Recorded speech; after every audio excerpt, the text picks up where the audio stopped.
On the Radar with the CBS 17 Storm Team. And welcome into On the Radar. I am meteorologist Rachel Duensing, joined with a very special co-host this week, our own Dave Downey. Dave, thanks for stepping in and filling in for Wes while he is, enjoying a nice little European vacation. Yeah, he's across the pond, recharging ahead of what's hopefully not a busy hurricane season. We're now a couple of weeks in, no named storms in the Atlantic. We'll take it that way as long as we can get it. Yeah, and that is something we're going to be talking about as well. We know Colorado State University is a leader, or at least one of the leaders when it comes to hurricane forecasting. They released an update on their latest hurricane season forecast. We're going to talk a little bit more about that. And also, we just came off of our Hurricane Week special here on CBS 17. You can watch it right here on CBS 17 Plus. And so we're going to revisit some of those things, more of the happier stories, or sort of bittersweet, if you can say that, talking a little bit more about revisiting Chimney Rock, as well as some feline friends who made it out of Helene okay. And also, Dave, heat is a big story that's going to be headed our way. Yeah, next week. I'm not going to spoil too much.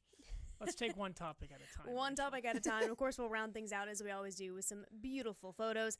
But Dave, we want to go ahead and get started with that update with the Colorado State University forecast. You were the first one to dive into this last week, so let's just go ahead and take people through the numbers. Yeah, these numbers didn't change from Colorado State. Dr. Phil Klotzbach, the benchmark, the genius in long-range hurricane forecasting. These are the same numbers as what they originally released in April, a slightly above average hurricane season. You see the 30-year 1991 to 2020 average there in the left column, 14, 7, and 3.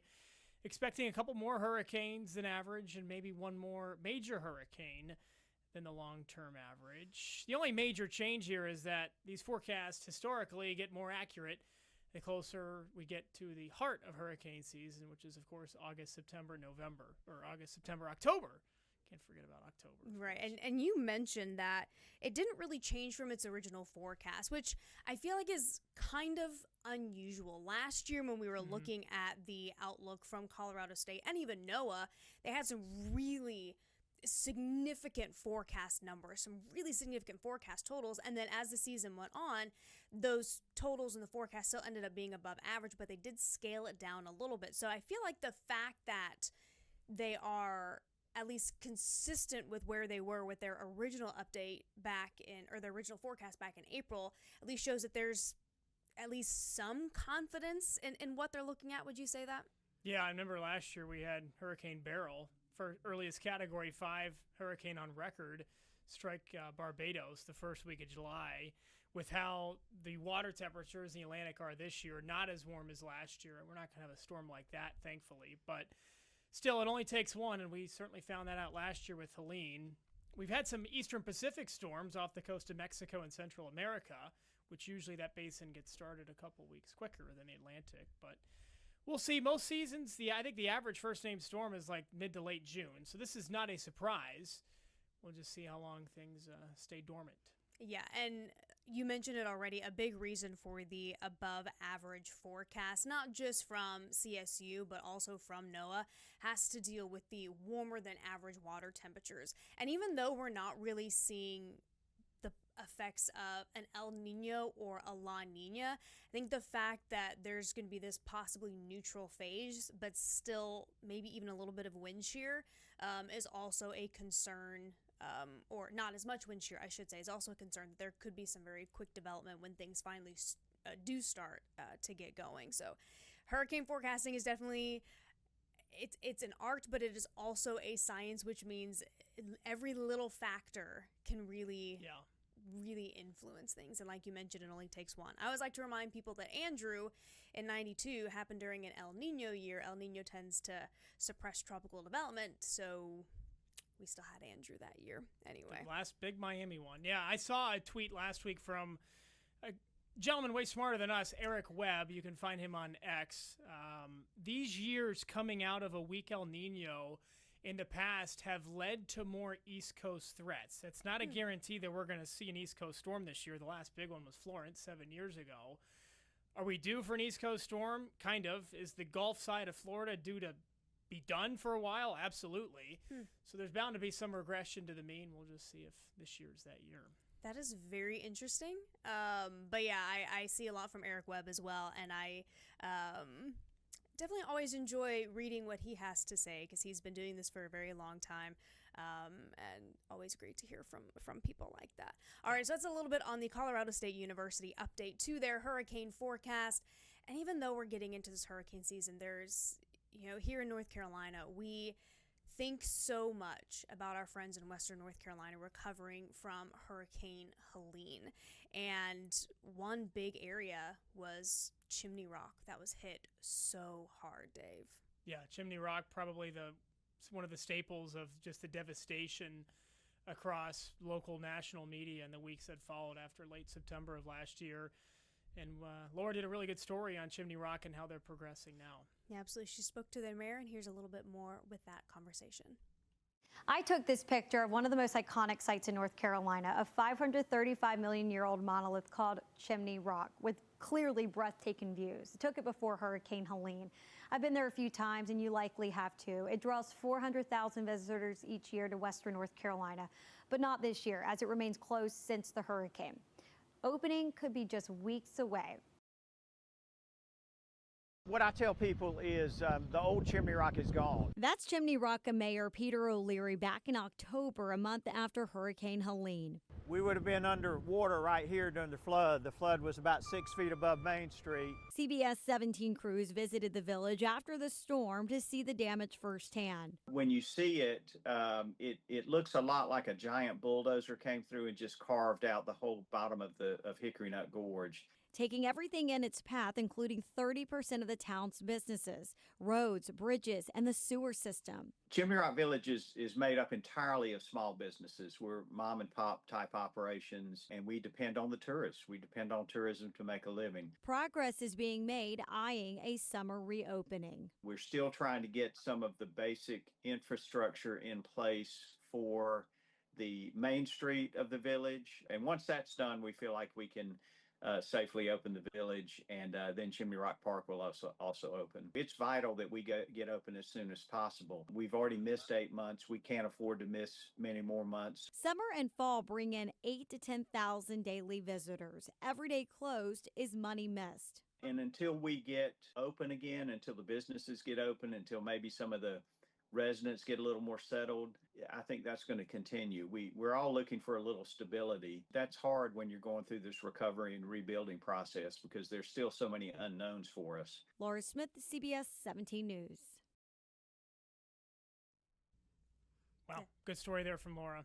Yeah, and it's always amazing when you see just the damage like that. And, so many of us either have friends and family who are in Western North Carolina. It has a special place in our heart, or even if we just go to visit.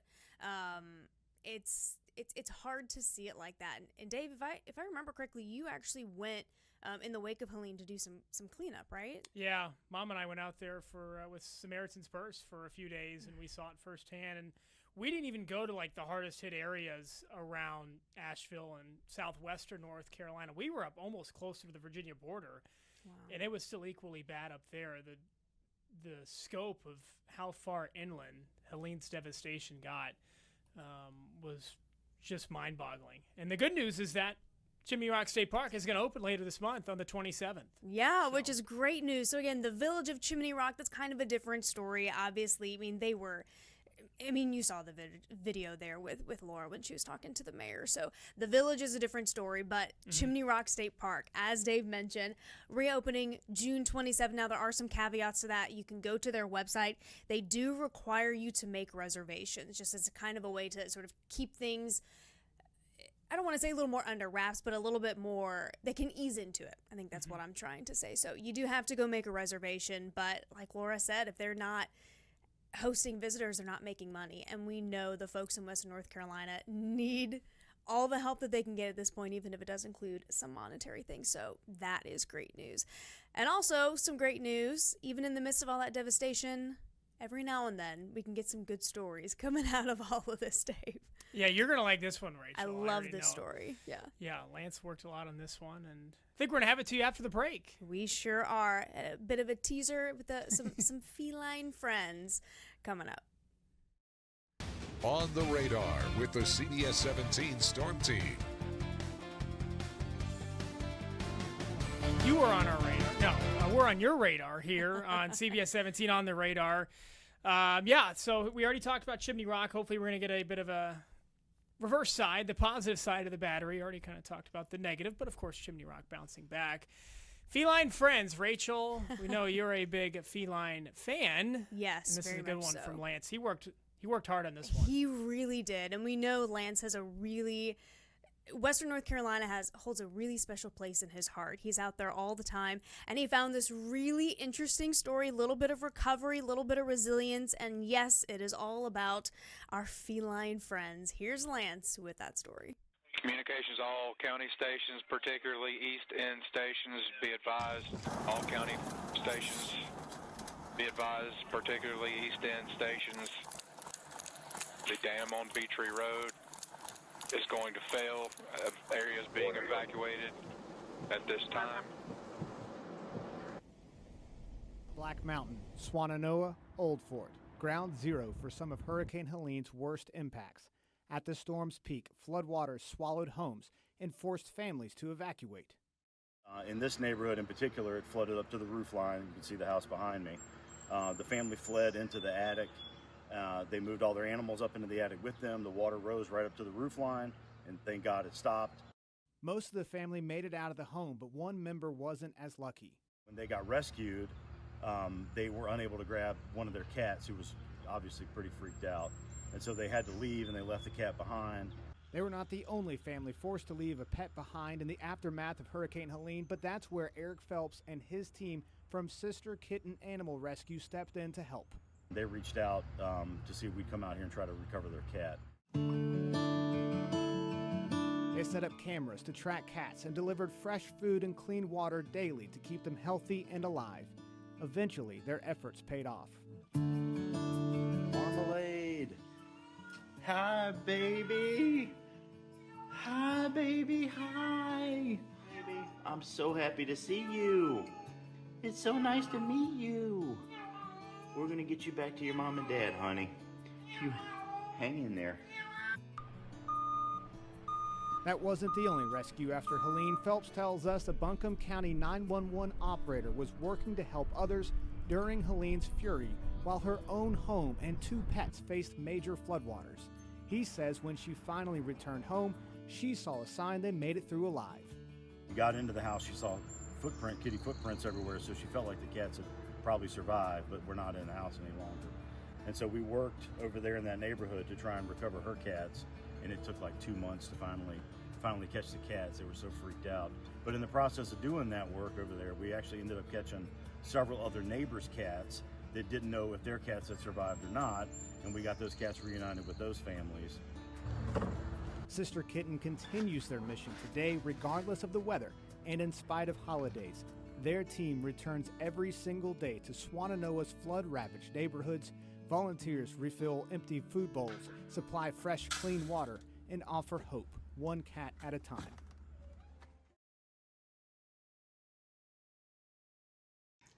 Hey, Papa. Hey. Hey, you little dirty girl. She has never been dirty one day in her whole life. She's a little princess, you can tell. She is a sweet baby girl. She's happy, man. She's happy to see you guys. Thank you so much. You're the miracle. We're happy to help, man. We're so happy to help. I'm so glad she's back with her family. I've told everybody about you guys and told them how much you've done for us and for them to please do for you guys. We appreciate it, for sure. Keeps us out there helping folks get their animals back. Absolutely. There's nothing I love more on this earth than our babies. To support their dedicated mission of feeding and rescuing cats still impacted by Hurricane Helene, go to this story on our website, cbs17.com. For CBS 17 News, I'm meteorologist Lance Blocker. So obviously that's my favorite story, just like of all time. I think we could have guessed that one. So yes, if you didn't know, I'm a huge cat person. I love cats. I volunteer at a cat shelter, and It is amazing to me, and you heard the stories too with dogs and everyone's family pets, just how resilient they are, just like the people who live in that area. It, of course, makes sense that these people's pets are also incredibly resilient, and it's so nice to see them all reunited. You know, there's so much sadness and so much devastation after Helene. It's so nice just to see and hear those little happy stories, you know? I just love it so much. Because we know they exist, but sometimes in the aftermath of natural disasters, they can be the hardest to find. Yeah, definitely. Lance, I mean, he did an incredible job in Western really North did. Carolina last year and continuing obviously into this year too. Yeah, absolutely. Alrighty, well, kind of a hard pivot. So that's obviously what's going on in Western North Carolina. But here at home, not just, you know, across the entire state, but here in Central North Carolina, Dave, it's about to get really hot, and I'm not sure how I feel about it. Yeah, summer got the memo that the solstice is in just a few days on the 20th. Yep. And, yeah, this map speaks for itself. There's a 6 to 10-day temp outlook. So, basically, this weekend... Lower your mic a little bit, Dave. We can't really see your face. There we go. Now tell us about the heat. This mic, it kind of has a mind of its own. Just like does. the heat. Just like the heat. For next week. Big red blob from the Rockies all the way to the East Coast. This weekend through even in the last few days of the month. Yeah, let's go to the next graphic because this is the fun or not so fun one. How about Denver Friday? Look at that temperature. Gross. 103 in Denver to kick off their summer. 95 up and down the I-35 corridor from Dallas to Omaha. And then we move into Saturday and Sunday. Yeah, there it is. 96 in St. Louis. How about the Windy City, Chicago? 94. I am actually going to be in Chicago this weekend, and the fact that it's going to be 95 in Chicago is ridiculous.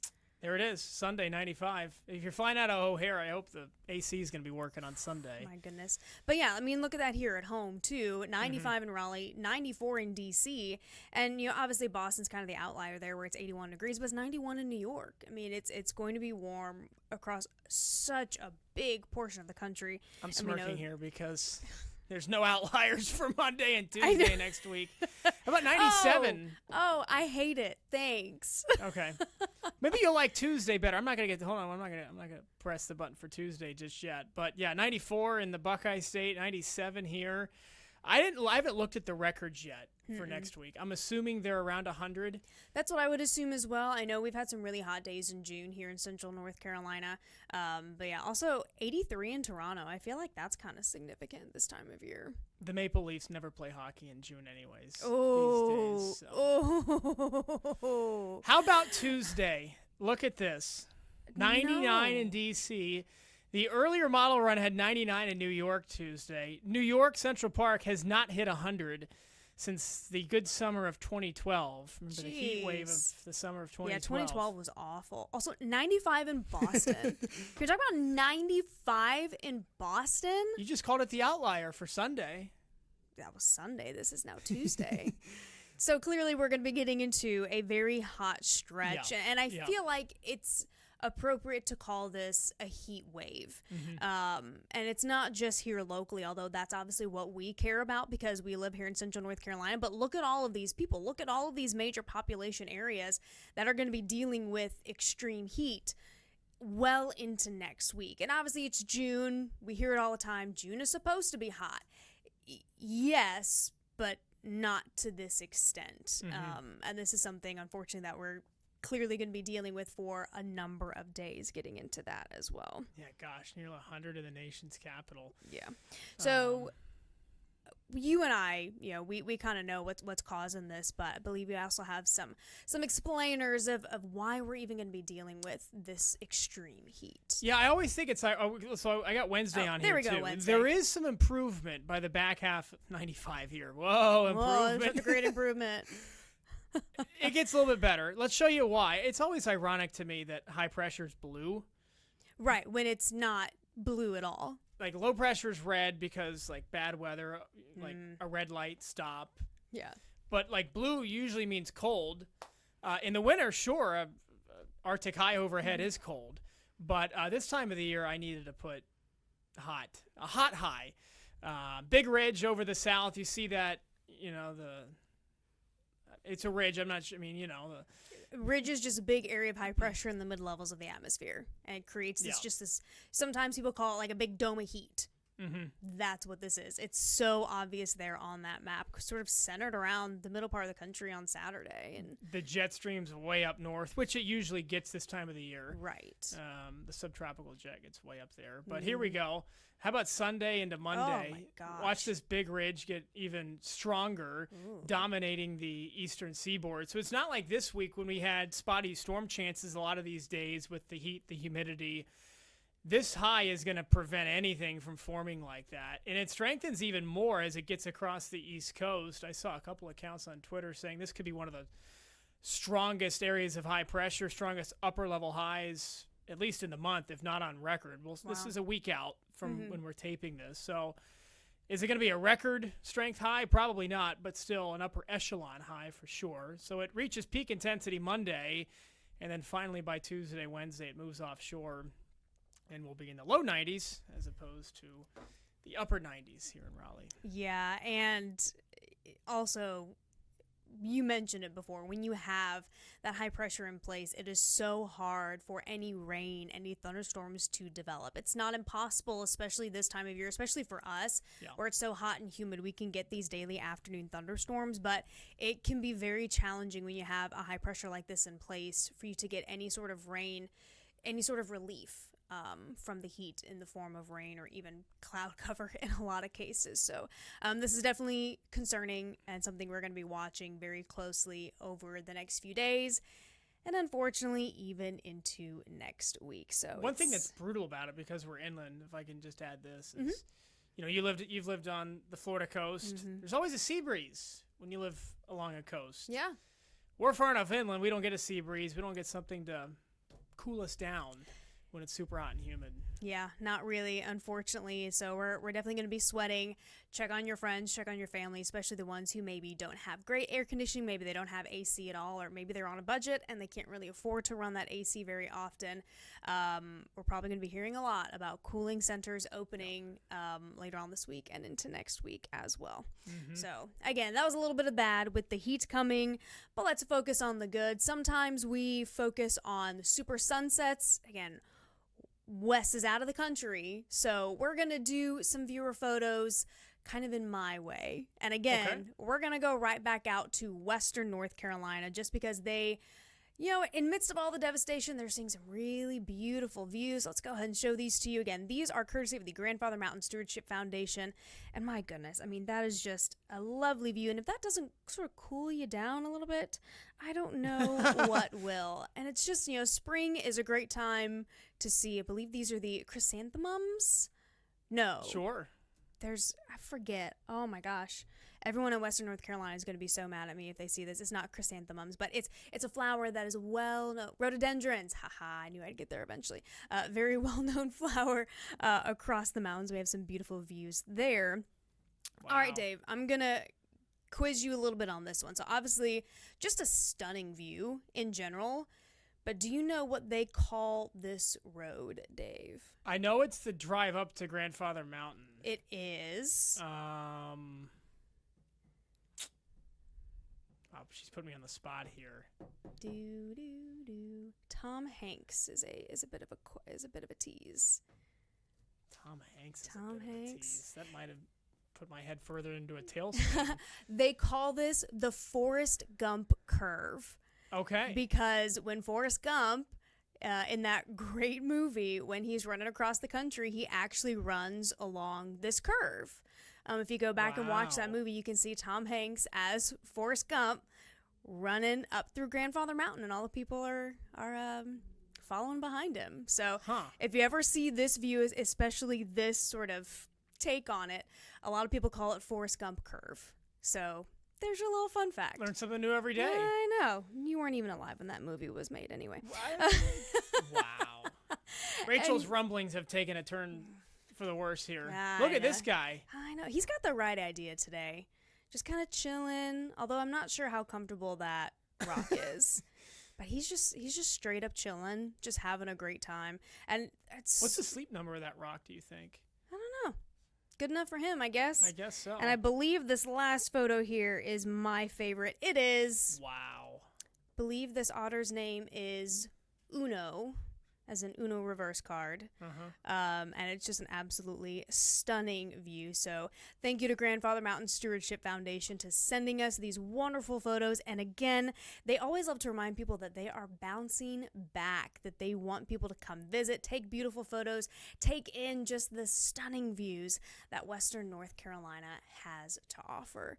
And it's always just, great to see them recovering and doing well, Dave. Yeah, been almost 9 months since Helene. Here we are and entering the latter part of June, and I can't wait to go back this fall, hopefully maybe this summer too, but yeah, let's not do anything like Helene ever again. Yeah. As we saw in the hurricane special, that was a perfect storm in all the wrong ways for the western part of the state. Yeah, absolutely. Again, you can watch our entire hurricane special right here on CBS 17 Plus. And Dave Downey, thanks so much for coming in and filling in for Wes. It was great to just kind of sit and chat with you a little bit. It's a big seat to fill. It is a big seat. It's not just, although you guys are about the same height, so it's not just a tall thing.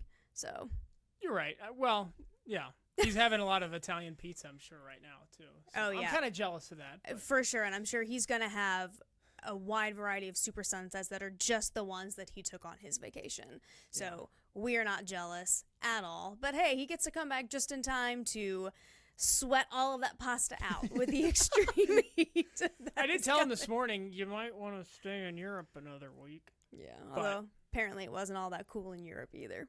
All right, thank you so much, Dave, again for filling in and kind of sitting and chatting with me and putting all of this on your radar, as well as all of you at home. As always, if you have anything you want us to talk about, discuss on the radar, let us know. Send us an email to the weather team. For Dave and Rachel, that's myself, obviously.